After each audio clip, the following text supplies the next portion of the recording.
In any M&A deal, the legal architecture isn't just some preliminary paperwork. It's the absolute strategic foundation for the entire transaction. Getting this part right from the get-go enables a smooth execution and, critically, secures the flow of information. But getting it wrong, well, that exposes the entire deal to unacceptable risk before you've even started. So here's how we're going to break this down. We're going to cover 4 critical areas. First, the foundational sequence of legal documents. Second, the advisor network they govern. Third, how these documents control the flow of precious information. And finally, the strategic thinking that absolutely has to drive their creation. All right, let's dive into our first section, the foundational sequence.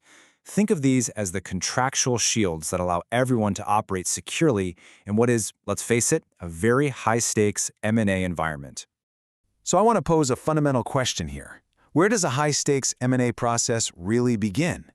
I'll tell you where it doesn't. It's not in a boardroom talking about synergies, and it's not with an investment banker building out a financial model. No. The process truly begins with a precise and frankly non-negotiable legal framework. It all starts with 2 legal gateways, the engagement letter and the non-disclosure agreement. And let me be clear, these are not just administrative formalities. They are the twin pillars that have to be in place before any substantive action is taken, before any privileged information is shared, and certainly before any fees can be earned. And the sequence here is absolutely critical. First, you establish the internal shield. That's the engagement letter. This solidifies the crucial relationship between the client and their lead advisor. Only then, once that's locked down, do you deploy the external shield, the non-disclosure agreement, which is what governs the exchange of information with any outside parties. The engagement letter's purpose is just vital. It formally establishes the advisor's duty of care to their client, and it precisely defines the scope of the mandate and, of course, the fee structure. This document provides the legal authority needed for mandate execution. Without it, an advisor is just operating without a charter. Next up, the NDA. Its core job is to create contractual safeguards. You see, in a world where one side always has more information than the other, the NDA is the mechanism that allows for the controlled release of incredibly sensitive data, like the Confidential Information Memorandum, or CIM. It does this by creating very severe legal consequences for misuse. It's literally the legal lock on the vault.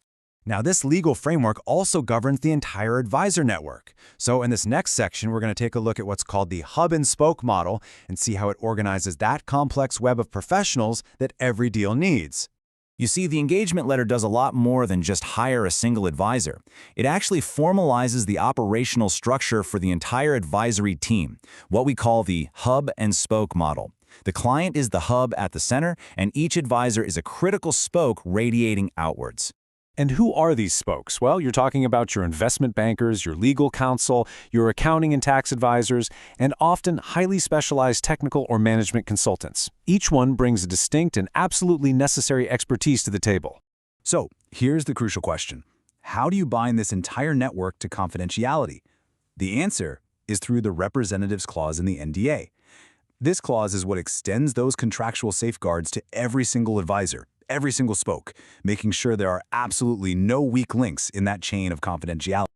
Okay, this all brings us logically to Section 3, Controlling Information Flow. We're going to look at the practical application of these documents and how they manage the tiered release of data, all the way from what's publicly known to the deeply proprietary stuff. I want you to think of this process as an information funnel. At the very top, the wide part, you've got public data. Anyone can see it. But then, the NDA acts as the critical legal filter. Once that thing is signed, and only then, a potential buyer gets access to the virtual data room. And that's how they finally reach the most privileged information at the very bottom, the crown jewels like proprietary IP, financial models, and customer lists.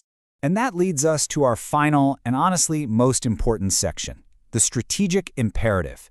Here, we're going to pivot from the mechanics of these documents to the strategic intelligence that must inform their every single clause.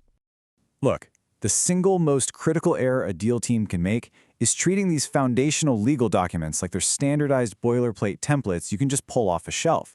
That's a massive failure to recognize them for what they are. Incredibly powerful strategic instruments that demand precise customization. This brings us to a golden rule here at M&ASM. Documentation must mirror strategy. The legal architecture has to be a direct reflection of the deal's core reason for being. So, for example, if you are buying a company for its intellectual property, then the definitions of confidential information and the protections for trade secrets, well, they have to be paramount, way more important than standard commercial terms. Let's look at a quick comparison to make this crystal clear. For an IP acquisition, your legal priority has to be rigorous trade secret and IP protection clauses in that NDA. But let's say it's a market consolidation play. The strategic priority completely shifts. Here, what you need are stringent non-compete and non-solicit covenants to stop the seller from just re-entering the market or poaching your key talent. See, one size absolutely does not fit all. So I'll leave you with this final question to ask of your own process. Is your legal framework a finely tuned asset that enables and protects your strategy? Or is it just a standardized liability that exposes it to unacceptable risk? Because the answer to that question will likely determine the success or the failure of your entire transaction.